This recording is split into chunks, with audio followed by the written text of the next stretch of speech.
ক্ষমতাচ্যুত সাবেক প্রধানমন্ত্রী শেখ হাসিনার ছেলে এবং তার তথ্য ও প্রযুক্তি উপদেষ্টা সজীব ওয়াজেদ জয় যুক্তরাষ্ট্রের নাগরিকত্ব গ্রহণ করেছেন। এমন একটি ভিডিও সম্প্রতি সামাজিক যোগাযোগ মাধ্যমে ছড়িয়ে পড়েছে এবং তা ঘিরে শুরু হয়েছে নানা আলোচনা ও বিতর্ক।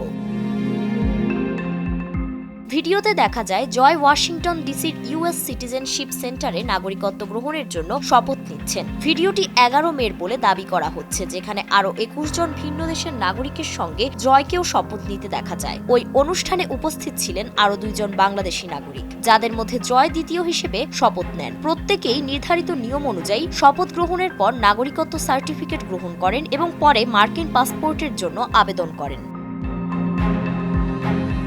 সাধারণ ফ্যানের দিন শেষ, আকিস ফ্যানে বাংলাদেশ। এক প্রত্যক্ষদর্শী জানান, সজীব ওয়াজেদ জয় ওই অনুষ্ঠানে এক আইনজীবীকে সঙ্গে নিয়ে এসেছিলেন। অনুষ্ঠানে দেশ অনুযায়ী নাগরিকদের নাম ডাকা হলে বাংলাদেশের নাম ডাকার পর জয়কে শপথ নিতে দেখা যায়।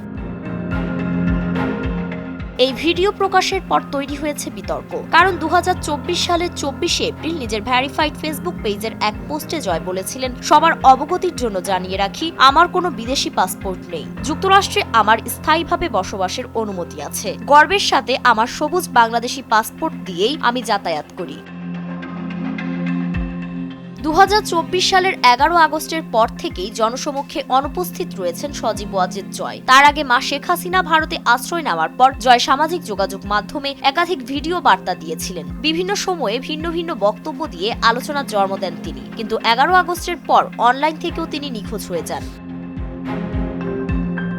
এদিকে চলতি বছরের 16 ফেব্রুয়ারি নির্বাচন কমিশনের জাতীয় পরিচয় নিবন্ধন অনুবিভাগের এক নির্দেশনায় সজীব ওয়াজেদ জয় সহ তার পরিবারের 10 সদস্যের জাতীয় পরিচয়পত্র সাময়িকভাবে স্থগিত করা হয়। এই সিদ্ধান্তের সঙ্গে নাগরিকত্ব পরিবর্তনের কোনো যোগসূত্র রয়েছে কিনা সে নিয়েও প্রশ্ন উঠেছে। ফারিন রহমান প্রীতি, নয়া দিগন্ত।